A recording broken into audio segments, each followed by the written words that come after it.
সরকার থাকছে না, তত্ত্বাবধায়ক সরকার আসছে। তত্ত্বাবধায়ক সরকারের অধীনে বাংলাদেশে নতুন যে নির্বাচন, সেই নির্বাচন হতে পারে খুব স্বল্প সময়ের মধ্যে, এমন আভাস যখন চতুর্দিক থেকে আসছে, তখন আজকে বড় খবর যেটা চলে আসলো সেটা হচ্ছে যে আমেরিকার রাষ্ট্রদূত পরিবর্তন হয়েছে। 8 মাস আগে যাকে পরবর্তী রাষ্ট্রদূত হিসেবে বাংলাদেশে সিলেক্ট করা হয়েছিল তাকে বাতিল করে দিয়েছে আমেরিকার সিনেট। সেই বাতিলের পরে নতুন কাকে তারা নিয়োগ করলো এবং কেন এই ঘটনা ঘটলো, বাতিলের এই ঘটনা, বদলের এই ঘটনা কেন ঘটলো, বাংলাদেশ সম্পর্কে স্পেশালি আমেরিকা কি ভাবছে, সেই আলোচনা করবো এই ভিডিওতে। থাকবেন পলিটিক্স টিভির নিয়মিত আয়োজনে।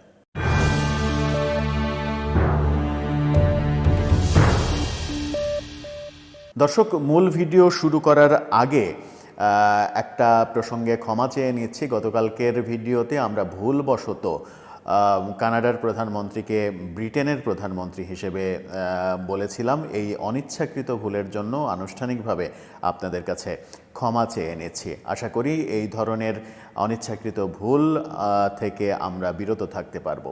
চলে আসি আজকের ভিডিওতে। আজকের আমেরিকা থেকে যে খবর আসলো, গতকালকে আমরা আলোচনা করেছিলাম আমেরিকার বিদায়ী যে নিরাপত্তা উপদেষ্টা জ্যাক সুলিভান, তার সঙ্গে ভারতের বৈঠকের কথা বলেছিলাম।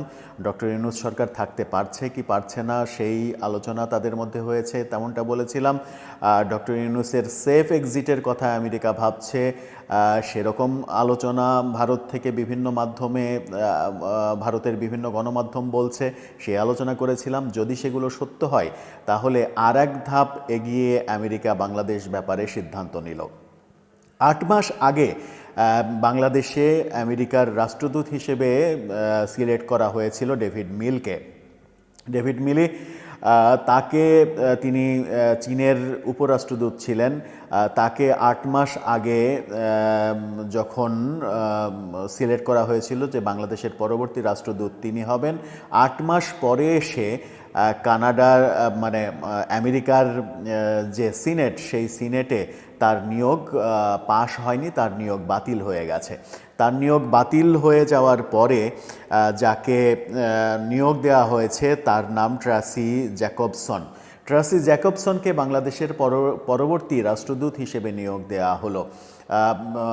বলে রাখা ভালো যে প্রেসিডেন্ট ডোনাল্ড ট্রাম্প এখনও হোয়াইট হাউসে প্রবেশ না করলেও আমেরিকার হোয়াইট হাউসের উচ্চকক্ষ এবং নিম্নকক্ষ এখন কিন্তু ট্রাম্পের দখলে। যেহেতু নির্বাচনে তিনি জিতেছেন, সেই কারণে তার দখলে এই দুই কক্ষ, এবং এই দুই কক্ষের অনুমোদন ছাড়া কোনো কিছুই যেহেতু হয় না, সেহেতু 8 মাস আগে নিয়োগ দেওয়া ডেভিড মিলের যে নিয়োগ, সেই নিয়োগ বাতিল হয়ে গেছে। ট্রাসি জ্যাকবসনকে নতুন করে নিয়োগ দেওয়া হয়েছে বাংলাদেশের রাষ্ট্রদূত হিসেবে, এবং তাকে বিশেষ অন্তর্বর্তীকালীন দায়িত্ব দেওয়া হয়েছে এই অঞ্চলের, বাংলাদেশের সঙ্গে এই অঞ্চলের যে পারস্পরিক সম্পর্ক, সেই সম্পর্ক ব্যাপারে বিশেষভাবে কাজ করার জন্য। বিশেষ করে বাংলাদেশের সঙ্গে ভারতের সম্পর্ক, বাংলাদেশের সঙ্গে মায়ানমারের সম্পর্ক, সেই সম্পর্কগুলো নিয়ে কাজ করার জন্য তাকে দায়িত্ব দেওয়া হয়েছে, বিশেষ দায়িত্ব দেওয়া হয়েছে।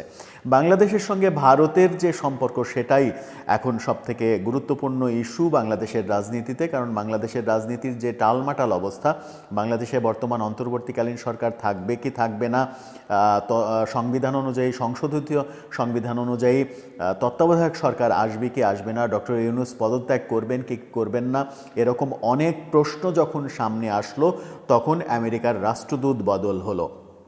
বাংলাদেশে আমেরিকার রাষ্ট্রদূত বদল, এটা একটা বড় ঘটনা, এবং এই ঘটনার মধ্য দিয়ে অনেক ব্যাপারই আলোচনা হচ্ছে। যে বলা হচ্ছে ওইদিকে কানাডার প্রধানমন্ত্রীর কথা, গতকালকে বলছিলাম যে জাস্টিন ট্রুডোকে সরিয়ে দেয়া, অর্থাৎ জাস্টিন ট্রুডোর পদত্যাগ, এটা ডোনাল্ড ট্রাম্পের প্রথম অ্যাকশান ছিল। ডোনাল্ড ট্রাম্পের অ্যাকশানে জাস্টিন ট্রুডো পদত্যাগ করতে বাধ্য হয়েছেন, এবং অনেকে বলছেন ডোনাল্ড ট্রাম্প এবং নরেন্দ্র মোদির যৌথ অ্যাকশানে বাংলাদেশে ডক্টর ইউনূস সরকারও পদত্যাগ করতে বাধ্য হবে, কারণ তারা নানাভাবে নানা দিক থেকে ব্যর্থ হচ্ছে এবং এই ব্যর্থতার জন্য তারা পদত্যাগ করবে। নতুন তত্ত্বাবধায়ক সরকার আসবে এবং সেই নতুন তত্ত্বাবধায়ক সরকারের প্রধান হিসেবে বর্তমান রাষ্ট্রপতি তিনিই দায়িত্ব পালন করতে পারেন, সেই সম্ভাবনার জোরদার এরকম কথা শোনা যাচ্ছে। এবং ঠিক সেই সময়ে আমেরিকা তার রাষ্ট্রদূত পাল্টে নতুন রাষ্ট্রদূত জ্যাকবসনকে নিয়োগ দিল। জ্যাকবসনকে যখন নিয়োগ দিল তখন তিনি এসে বাংলাদেশে, যদিও তিনি বাইডেন প্রশাসনের লোক, তারপরেও বাইডেন প্রশাসনের সময় বিভিন্ন গুরুত্বপূর্ণ দায়িত্ব পালন করেছেন তিনি। সেই মানুষটিকে যখন সিনেট অনুমোদন দিয়েছে, নিশ্চয়ই ডোনাল্ড ট্রাম্পের পছন্দের মানুষ, এবং পছন্দের মানুষ ডোনাল্ড ট্রাম্পের কথা অনুযায়ী তিনি চলবেন। এবং ডোনাল্ড ট্রাম্পের কথা অনুযায়ী চললে বাংলাদেশে সেটা ডক্টর ইউনূস সরকারের জন্য খুবই বিব্রতকর অবস্থা তৈরি হবে, এমনটা বলছেন অনেকে। এবং জ্যাক সুলিভানের, আমেরিকার নিরাপত্তা উপদেষ্টা, তার সঙ্গে ভারতের যে বৈঠক, সেই বৈঠকের ভেতরের খবর ভারতীয় গণমাধ্যম যেগুলো বলছে যে ভারতের সঙ্গে আমেরিকার এক ধরনের বোঝাপড়া হয়ে গেছে বাংলাদেশের সরকার বিষয়ে, যদি সেগুলো হয় তাহলে সেগুলো বাস্তবায়নে জ্যাকবসন নিশ্চয়ই বড় ভূমিকা পালন করবেন। এই যে নিয়োগ, এই নিয়োগের ফলে ডক্টর ইউনূস সরকার আরেক ধাপ চাপে পড়লেন বলেই মনে হচ্ছে। ডক্টর ইউনূস সরকার এই চাপগুলো, একের পর এক যে চাপ আসছে, দেশীয় চাপ তো রয়েছেই, আন্তর্জাতিক চাপ একের পর এক কিভাবে তারা সামলাবেন, কতদিন তারা থাকতে পারবেন, নাকি সত্যি সত্যিই ভারতীয় বিভিন্ন মিডিয়া যেভাবে আলোচনা করছে আমেরিকার বরাত দিয়ে, সেই আমেরিকার বরাত দিয়ে আলোচনাগুলো সত্য হয়ে যাবে কিনা, ডক্টর ইউনূস পদত্যাগ শেষ পর্যন্ত করবেন কিনা, সেই আলোচনা কিন্তু এখন দিন দিন বাড়তেই থাকবে। দর্শক, আপনার কি মনে হয় আমেরিকার রাষ্ট্রদূত পরিবর্তন, এই যে বড় ঘটনা, এই ঘটনার মধ্য দিয়ে ডোনাল্ড ট্রাম্প কি একটা বড় বার্তা দিতে চাইলেন ইউনূস সরকারকে? আপনার মতামত জানিয়ে লিখতে পারেন আমাদের কমেন্ট বক্সে।